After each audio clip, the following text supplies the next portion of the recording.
Bienvenidos mis estimados a este su canal Consultor Clínico.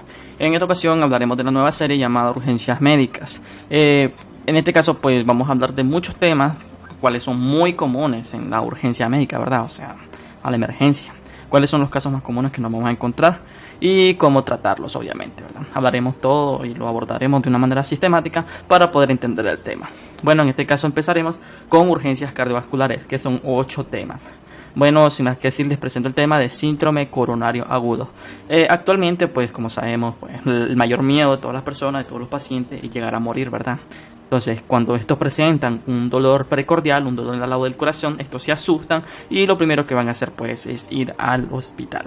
En este caso, pues, nos toca a nosotros tratar de evaluarlo, tratar de entender cuál es la causa de la sintomatología y obviamente que vamos a hablar de todo eso, ¿verdad?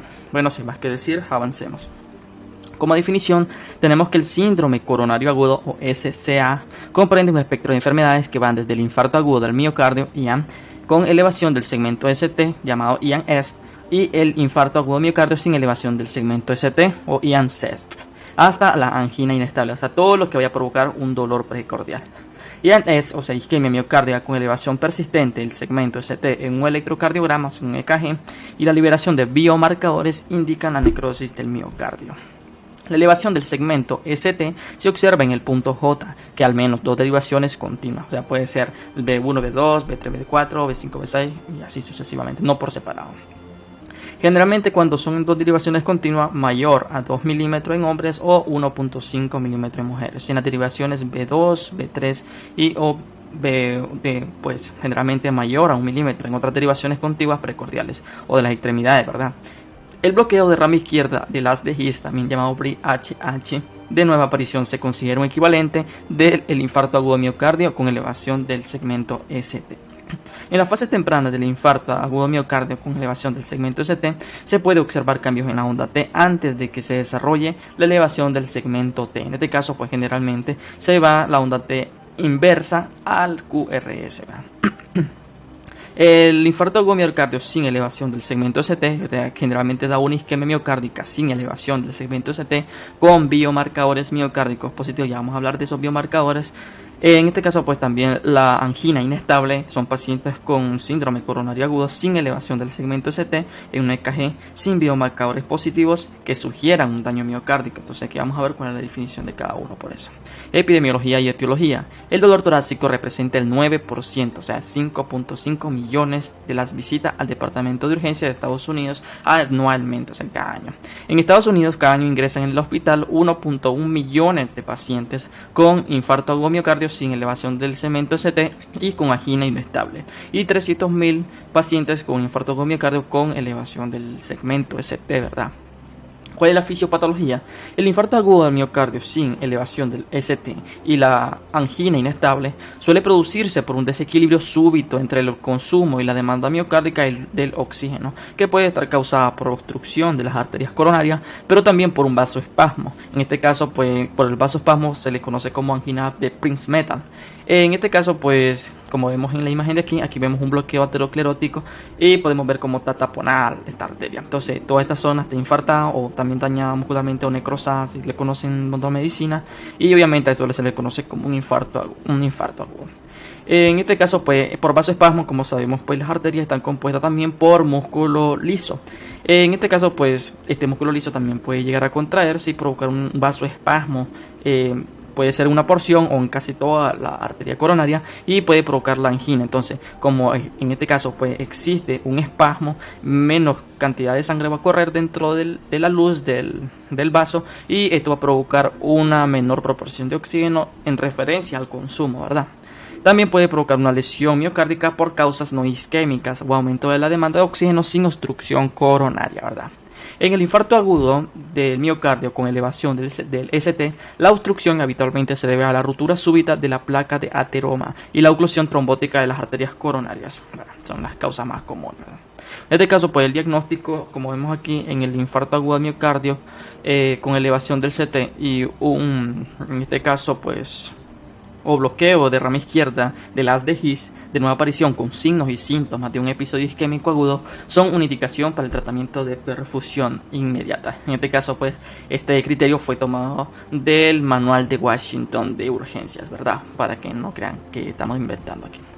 Como antecedentes, pues tenemos que en el infarto agudo miocárdico sin elevación del ST y la angina inestable, el paciente suele tener dolor torácico de tipo opresivo, usualmente descrito como pesado, opresivo, aplastante, siente que algo le está presionando el pecho. Entonces esas son las causas más, estos son los síntomas más comunes que el paciente puede presentar.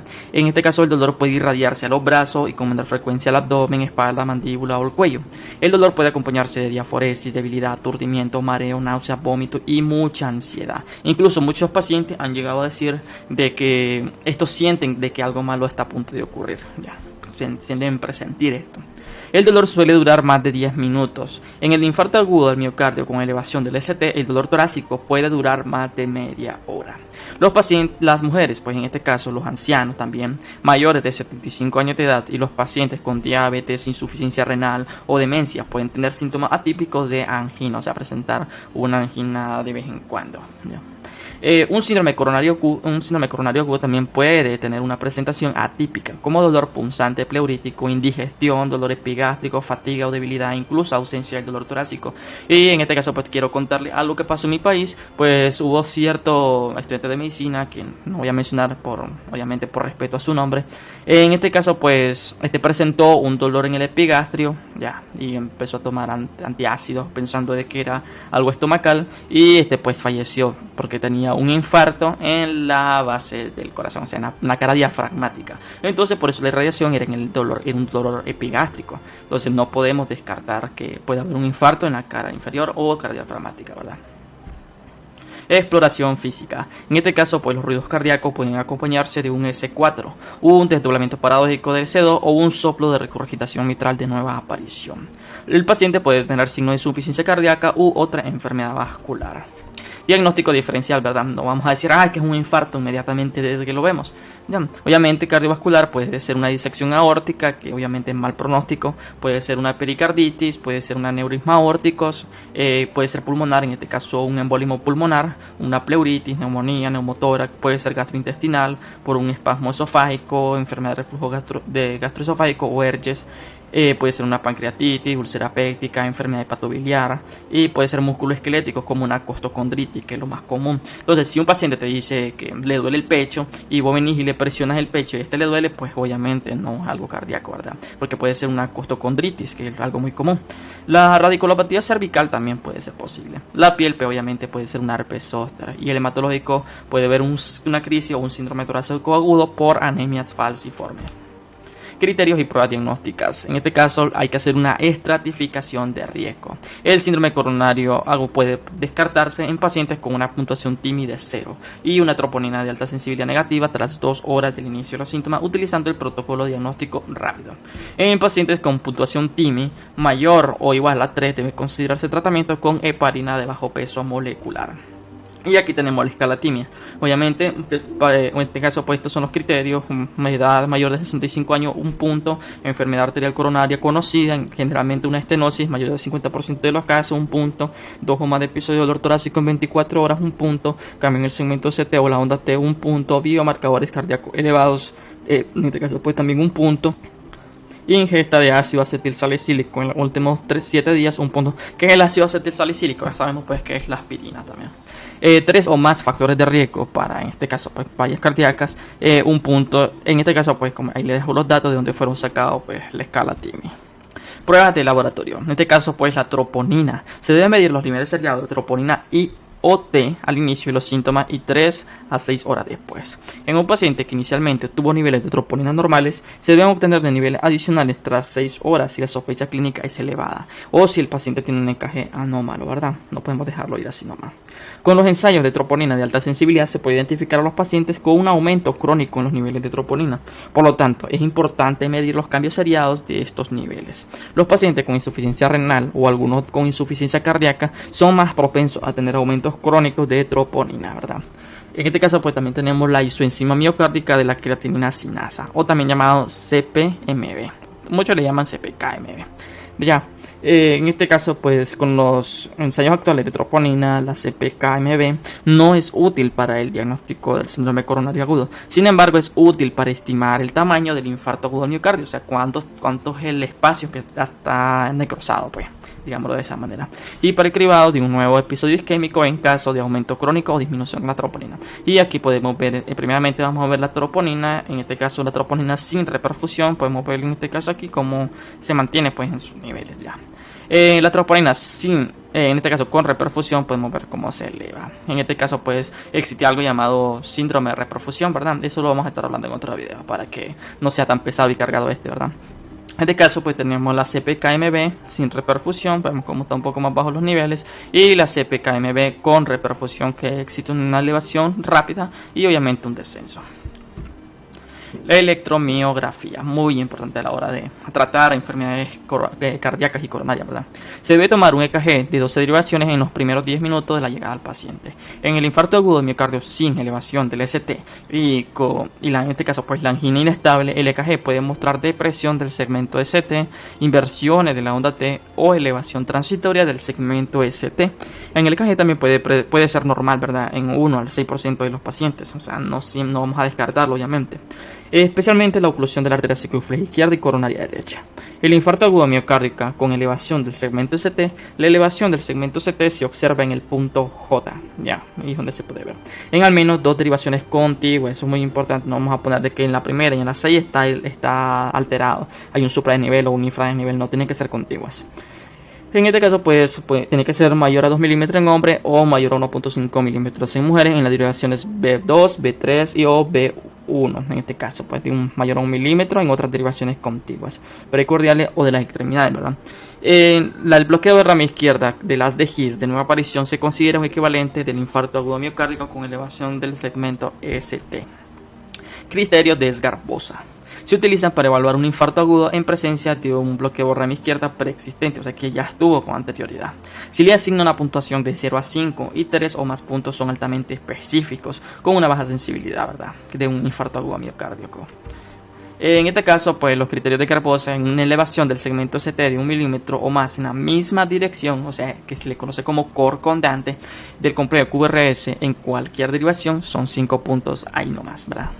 En este caso, pues una depresión del segmento ST de 1 milímetro o más en cualquier derivación de B1 a B3 son 3 puntos.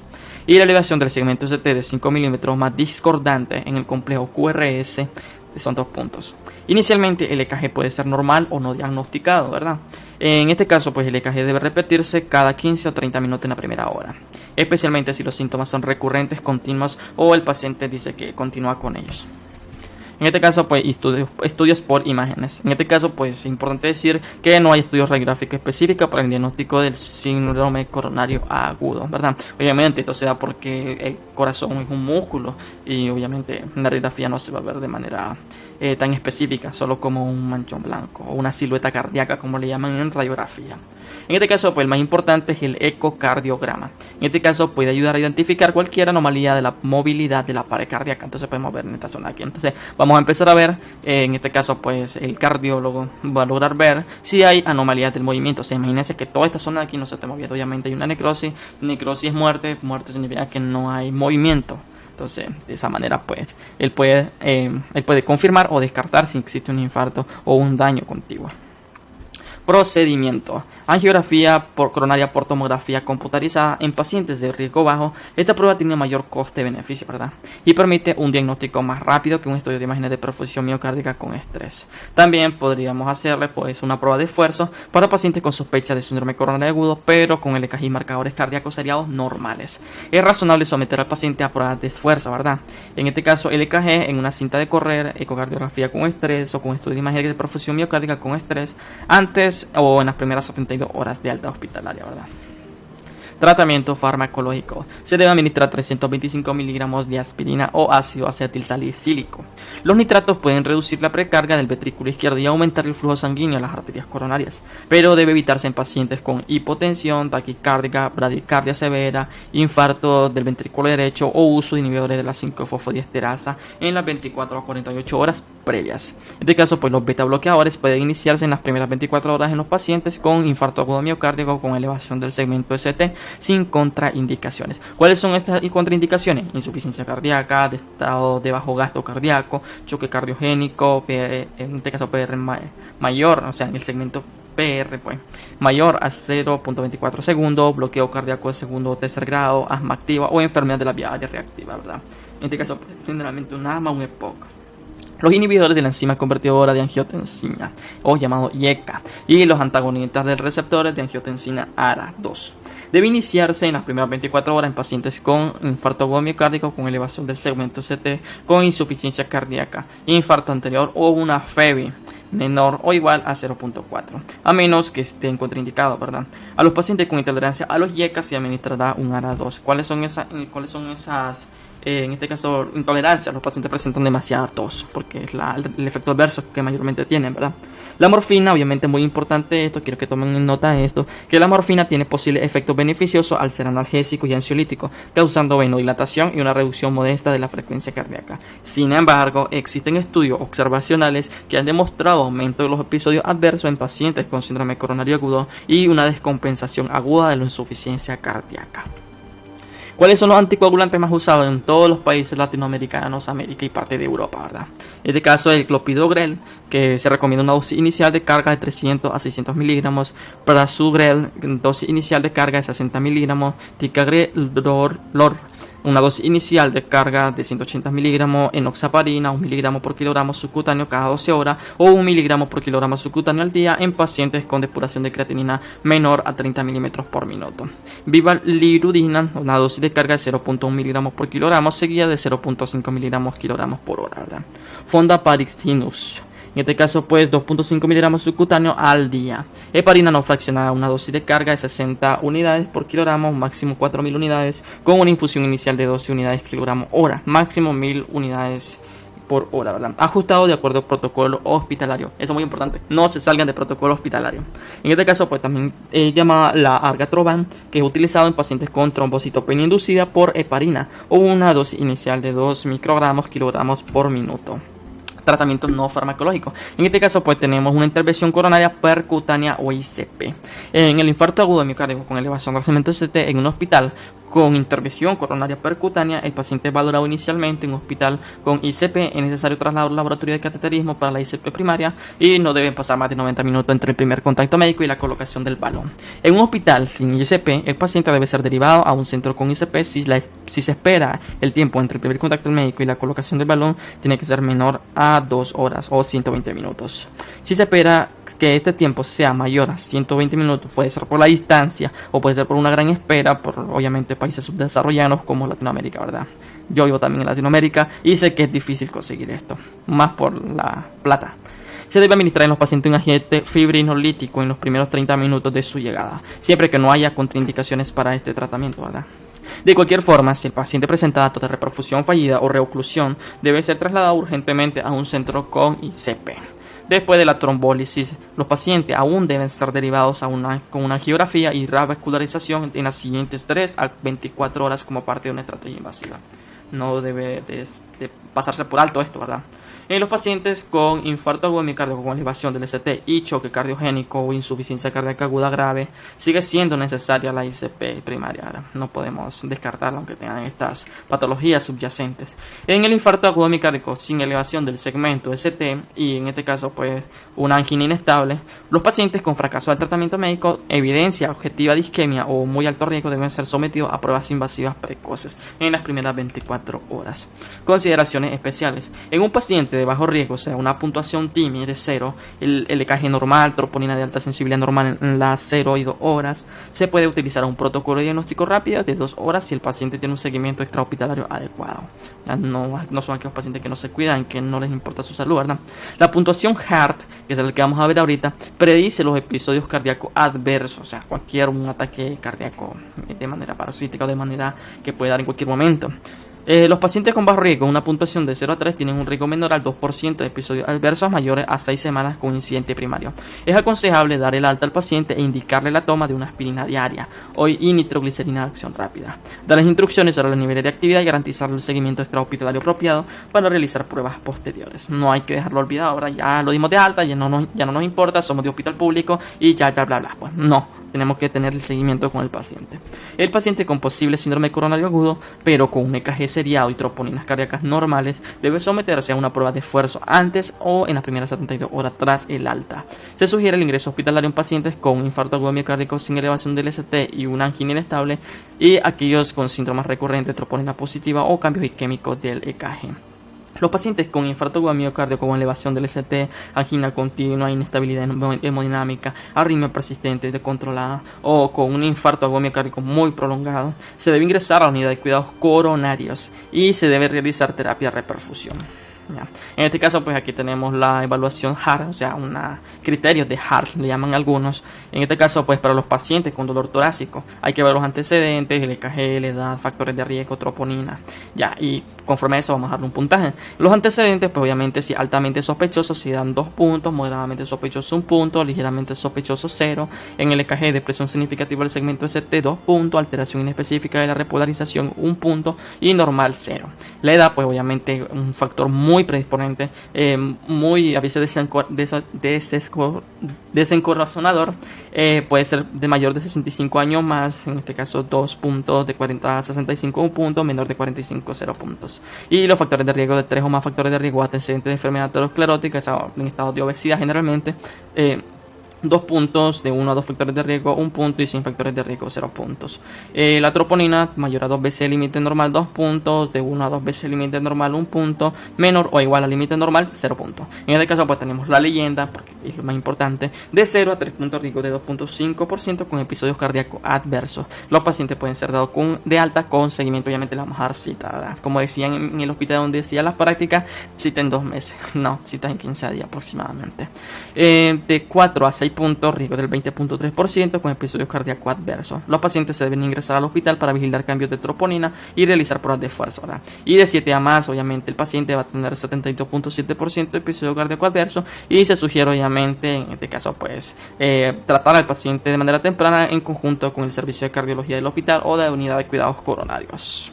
Bueno, muchas gracias por ver el video. Próximo video de la serie será urgencias médicas, urgencias cardiovasculares 2. En este caso vamos a hablar del abordaje del EKG y las arritmias. Bueno, sin más que decir, espero les haya gustado el video. Denle like, se suscriban al botón rojo que está allá abajo. Es gratis, no les estamos cobrando por este video, ¿verdad? Tal vez algún día YouTube, pero ahorita no. Bueno, sin más que decir, hasta la próxima, mis estimados consultores clínicos. Adiós.